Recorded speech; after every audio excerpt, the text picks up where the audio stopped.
Hi everyone, so my name is Joana Cabral, and today I'll tell you how the Kuramoto model of coupled oscillators can serve to get insight into the principles organizing brain activity. So I will first start by explaining the motivation for this work, how to use models to simulate brain network dynamics, what do we mean when we talk about coupled oscillators, and then I will show results of simulations of synchronization in the connectome. I will show how the results can be validated with experiments, and then I will end with a bit of discussion. So on one side, we have the brain structure. The brain as an organ composed by 100 billion neurons interconnected by trillions of synapses. But also we cannot forget that it's also composed by astrocytes, ions, molecules, fluids, membranes. Well, all the physical ingredients or properties that constitute the brain's physical structure. And then on the other side, we have brain dynamics, that is, signals that evolve over time, that are detected across modalities, either with electroencephalography, magnetoencephalography, functional magnetic resonance imaging. And these signals have behavioral correlates, so they are tightly related to brain function, right? But the thing is, the missing link is what are the generative mechanisms or the principles that make the dynamics emerge from the structure. And by addressing this link, this is very important to address the structure-function relationship in the brain. So overall, when we talk about network dynamics, the idea is to understand to what extent does the brain network structure, so the network of connections between brain areas at different scales and different levels, shape its dynamics, okay? So typically, to address this structure-function relationship, people have been comparing the map of structural connections to the map of correlations or functional connections in the brain.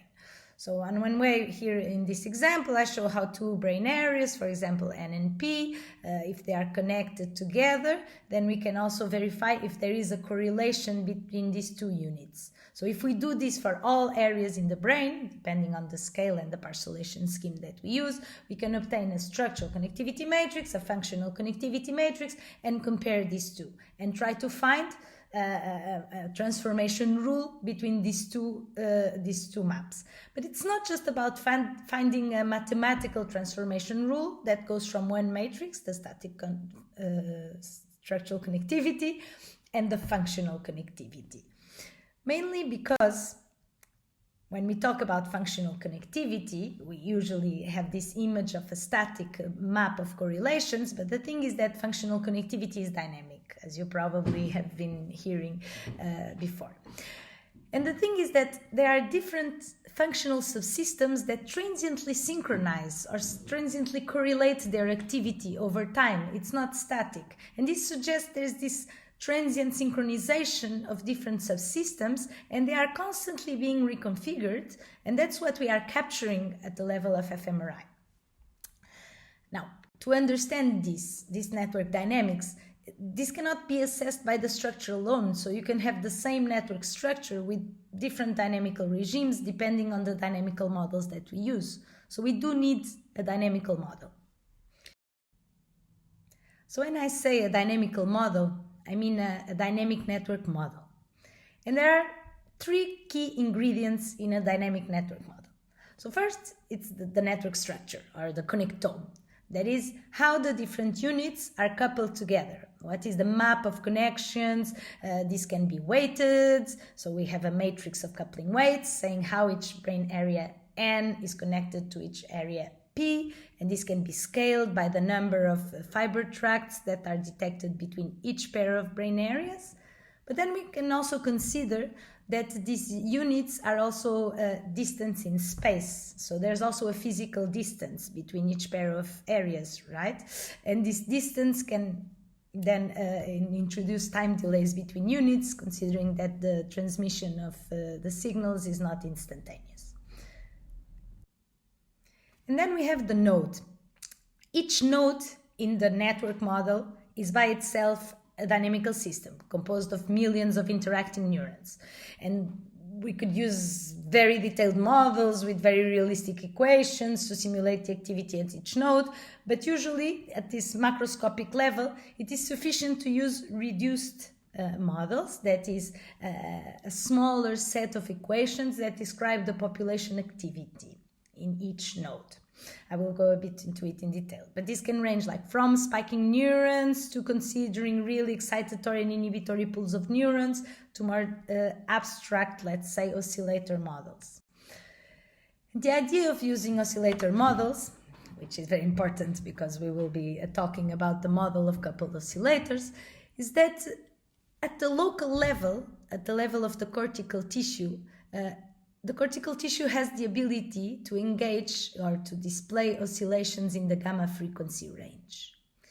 And these gamma frequency oscillations have been detected even in vitro. So when you put pieces of cortical tissue, I here cite an example where they found that you can induce persistent gamma frequency oscillations. That is oscillations around 40 Hertz in the local field potential. So it's a matter of voltage with respect to a reference, and the voltage oscillates. And these voltage oscillations have been explained by Wilson and Cowan already in the 70s by feedback inhibition, by models of, so you have excitatory and inhibitory neurons, and they are coupled with some time constants, and this modulates the firing rate and makes oscillations in the local field potential. So assuming this intrinsic rhythmicity at the node level, it is possible to reduce the activity of a brain area to a simple phase oscillator. And then we have the coupling function. That is, how does the activity in node N depend on the activity of node P, how it will react. Okay.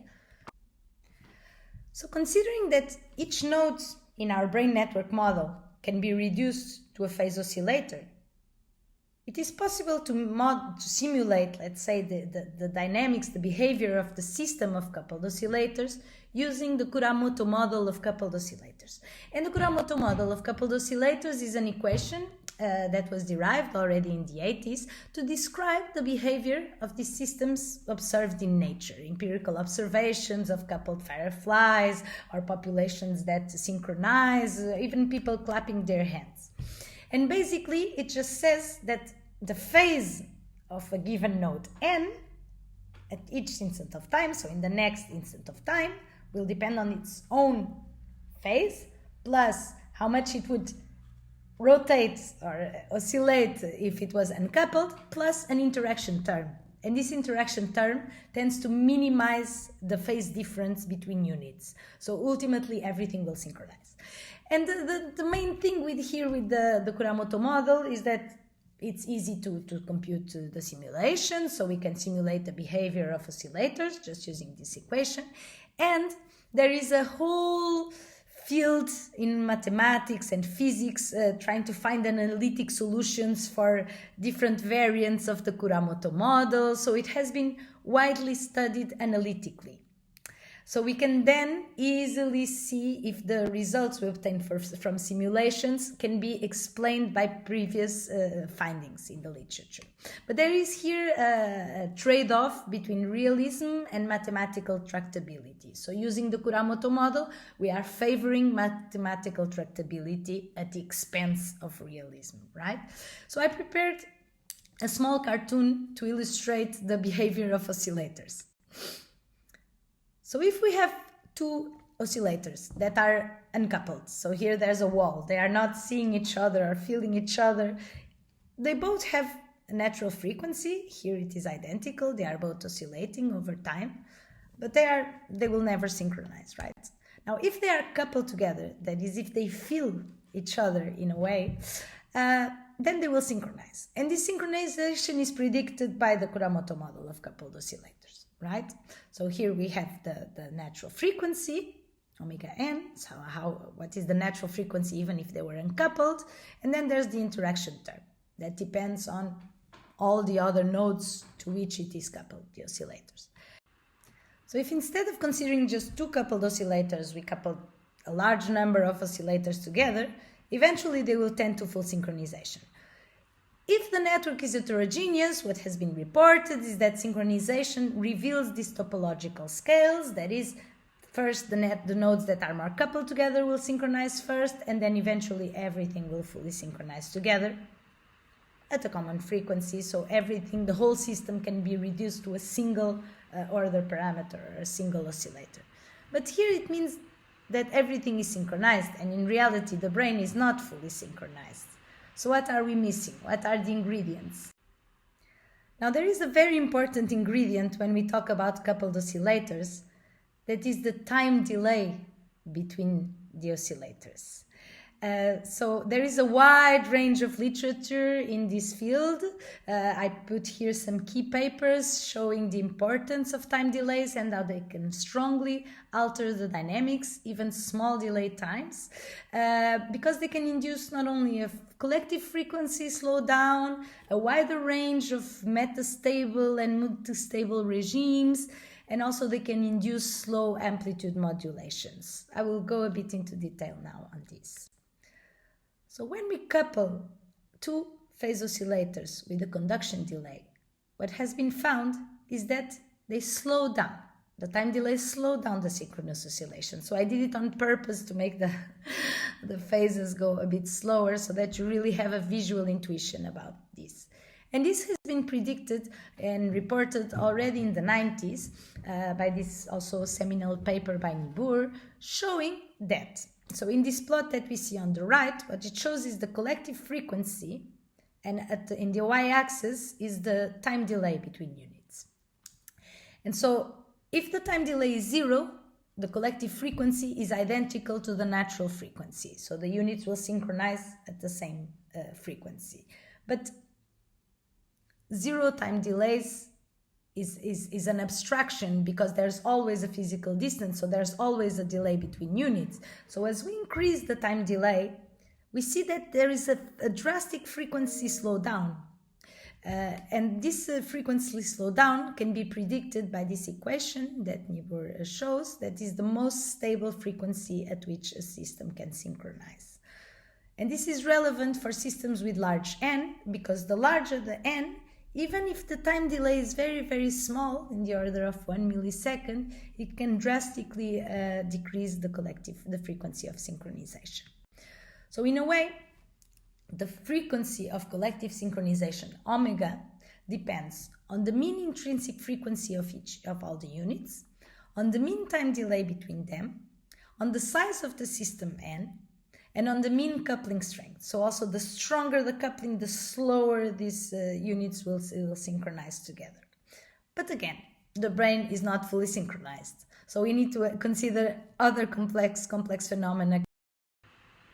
So if we have a network of coupled oscillators, but with complex topology and time delays, synchrony needs higher, stronger coupling. So if we have only a sufficiently weak coupling strength to induce synchronization only between some subgroups of units, while the rest of the network remains out of phase with these units, as I illustrate here with these 3 units that are synchronizing together and are represented by this cluster synchronization frequency, right? So we can observe this type of phenomena, cluster synchronization. And this cluster synchronization may be only weakly stable. That is, it only lasts like for a couple of seconds or 100 milliseconds and then falls down again. So this induces fluctuations in the synchrony degree and also fluctuations in the power of the collective frequency. And then moreover, there are different clusters that can synchronize over time. So imagine you have this network with multiple community structures, and from time to time one of the communities synchronizes. It synchronizes at a slower frequency, then it desynchronizes. Simultaneously another group of brain areas or oscillators may be synchronizing together and then desynchronizing. So there's also this phenomenon of multistability. So we have 4 main phenomena, let's say, that can be observed: collective frequencies, cluster synchrony, metastability, and multistability. And now the main hypothesis of this work that I'll show is, can this metastable cluster synchrony that is observed in complex networks of coupled oscillators with time delays explain features of dynamic functional connectivity and also the transient oscillations observed in EEG and MEG signals.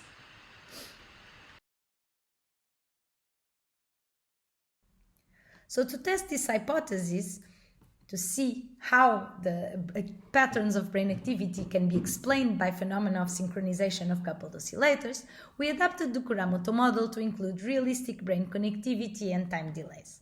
So this is the main equation of the model, where basically there's a natural frequency of the oscillators, and for simplicity, they are all put as identical oscillators oscillating at 40 Hertz if they are uncoupled. But we also tested with the distribution of natural frequencies.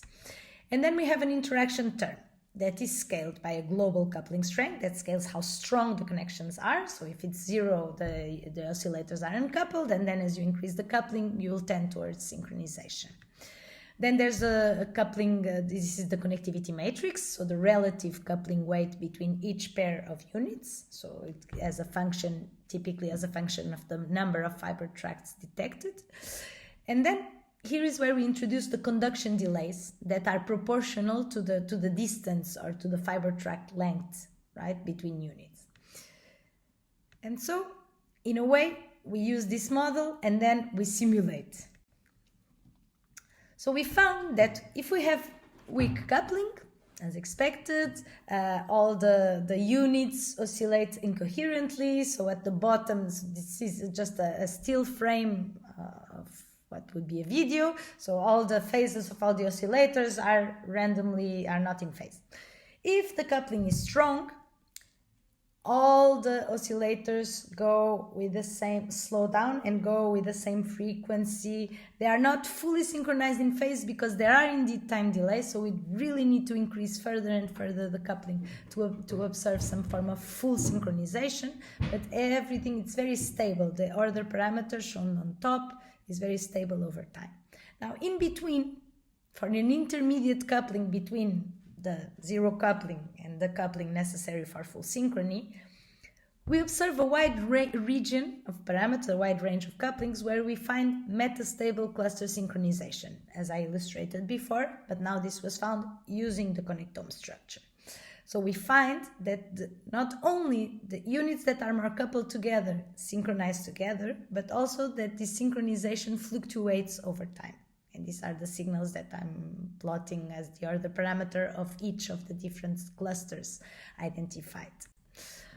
So this is what we analyze the dynamics. But now to compare with experiments, like how can we validate these results? How can we compare this? So we use this model, we simulate the activity of these coupled neural masses that are basically just coupled oscillators, and then to compare with the results from different modalities, we can either use what is called the balloon model to simulate the hemodynamic response function associated to these changes in firing rate, and then we can compare with fMRI, or we can filter at specific frequency bands and to compare with bandpass filtered oscillations that are observed with EEG and MEG. So now comparing with resting state fMRI functional connectivity, here I'm showing on the left the time series are really simulated bold time series, so obtained after applying the balloon model to the simulated time series with the Kuramoto model. And we find these slow periodic oscillations that, for example, go in phase between the blue seed, the light blue seed and the dark blue seed.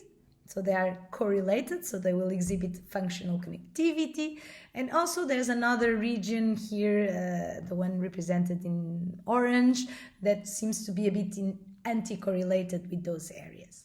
So when we see the maps, the heat maps of the brain, so they represent the strength of functional connectivity with the seeds, the posterior cingulate, the left posterior cingulate, and we see that these maps of functional connectivity obtained with the model really approximate the map of functional connectivity obtained empirically.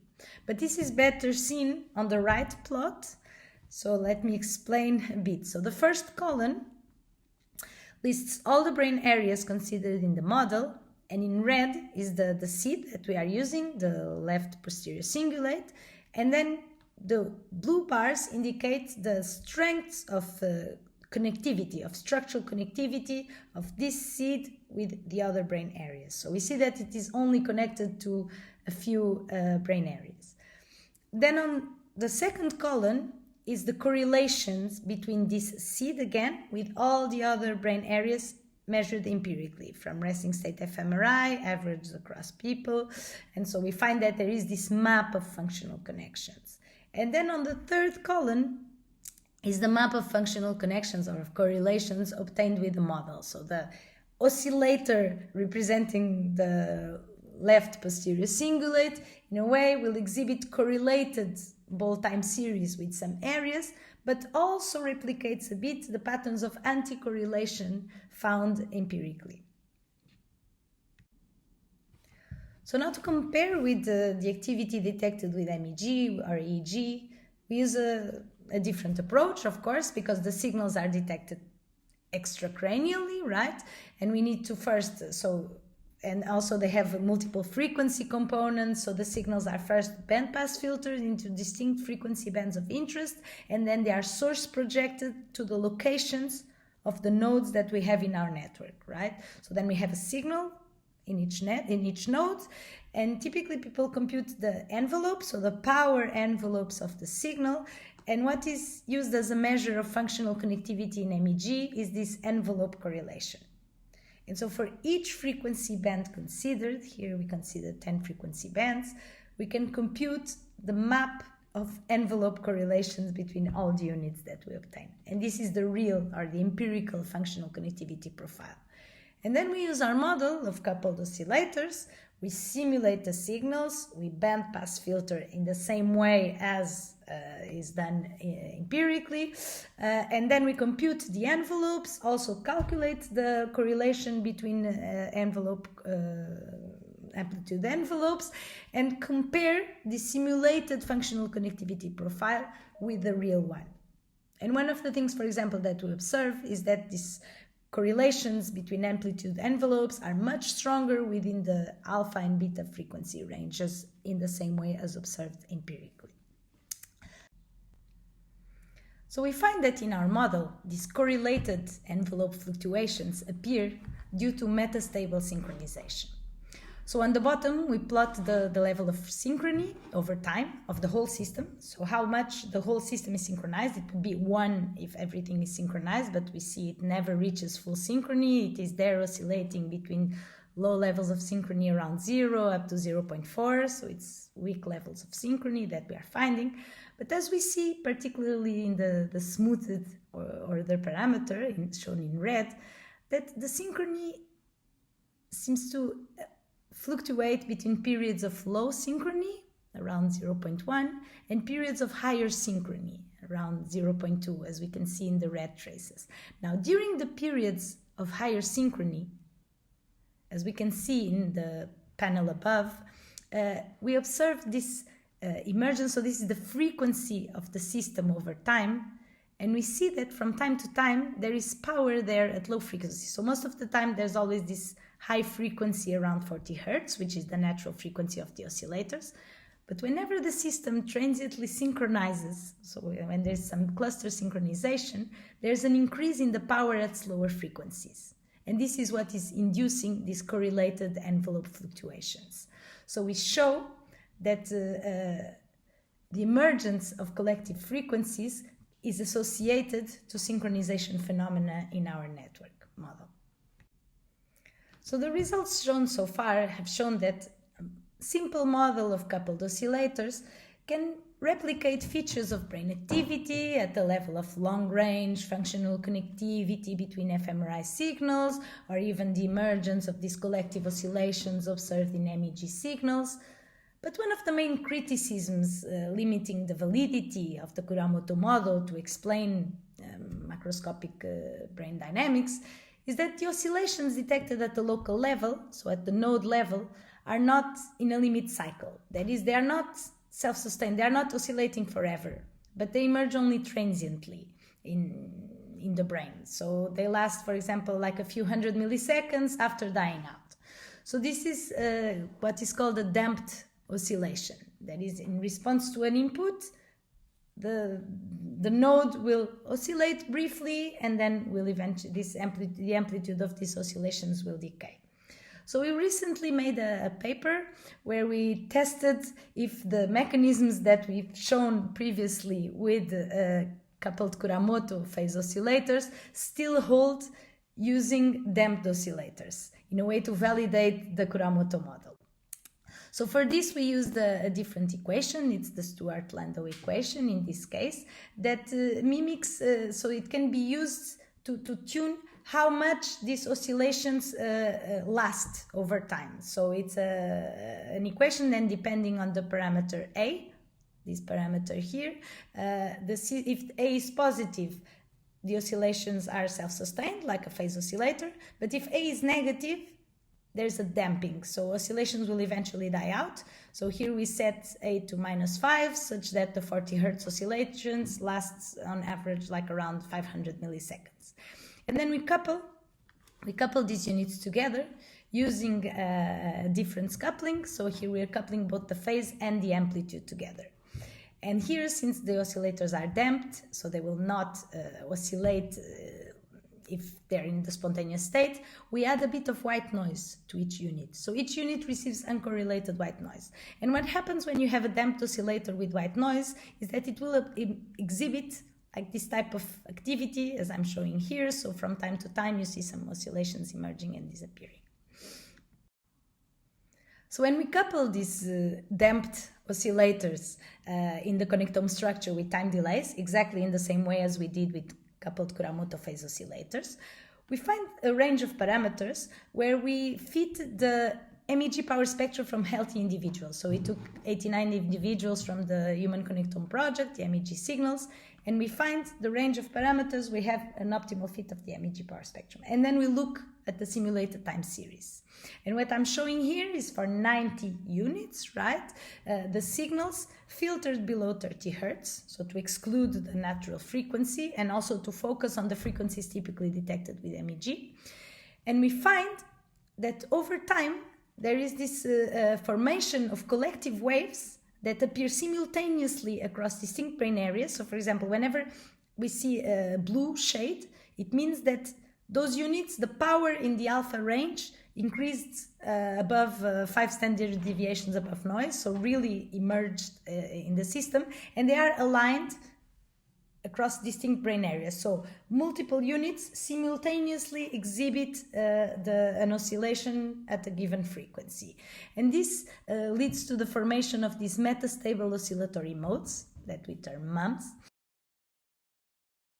So if we zoom in to the simulated activity, we clearly see this formation of these collective waves or emerging from cluster synchronization, right? Like we saw before with Kuramoto, that we can characterize. We can characterize by counting how many units are synchronizing together at that frequency, that we term the size of this metastable oscillatory mode, and also the duration. So how long does this weakly stable synchronization, cluster synchronization last, and also the occupancy, that is how much of these waves dominate over time in the simulated activity.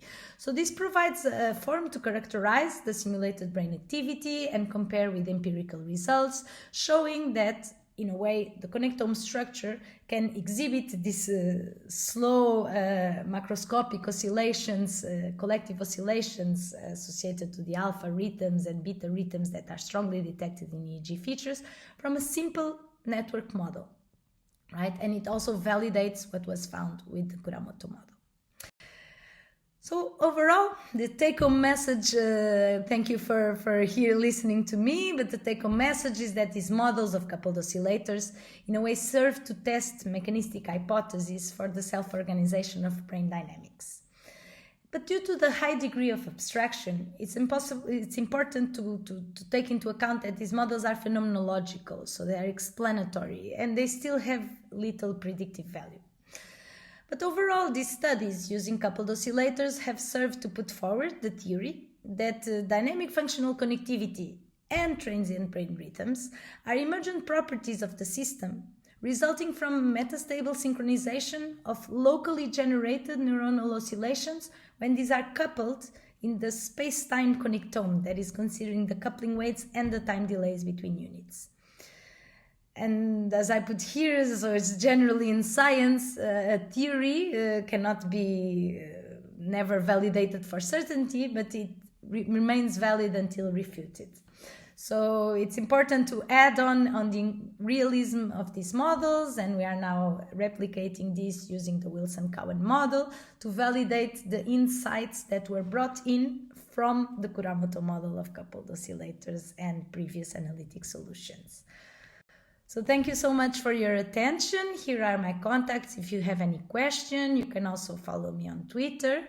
And I leave here an image or for a vision of the future, why I think these models are important. So we need to not only find an explanation or understand the generative mechanisms, but also increase their predictive value, because I think in the future it is very important in order to target psychiatric and neurological diseases where these patterns are affected, both patterns of long-range functional connectivity in fMRI, but also the signals in EEG.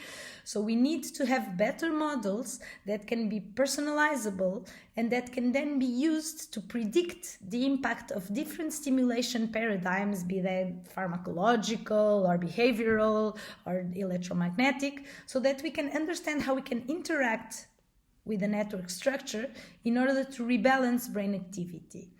And now the question is, how far are we to reach these goals? And this all depends on us, or on the people who join the team, to try to develop better models in order to make them usable and improve the quality of life of people suffering from these brain disorders.